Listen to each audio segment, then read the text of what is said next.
তোমারে বুঝাইতে পারলাম না যে তোমারে কতটা ভালোবাসি। আফসোস, তোমারে আমার গোপন ব্যথাটা দেখাইতে পারলাম না।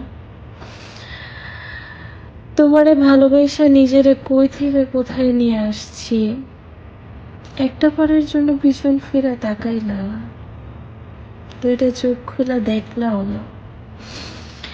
তোমারে এমন ভাবে চাইছিলাম যেমন ভাবে একটা বিক্ষোভ খুঁজে মিথ্যা। তোমার জন্য কত শত যন্ত্রণা নিজেকে উপহার দিলাম, এত কষ্ট সহ্য করে, এত বড় চেয়েও তোমার আমি পাইলাম না। অথচ তোমারে না চাইতে অন্য কেউ পাওয়া গেল। করুণাময় জগতে চাওয়াটা অসুন্দর হয়ে গেল, না চাওয়াটা সুন্দরই রয়ে গেল।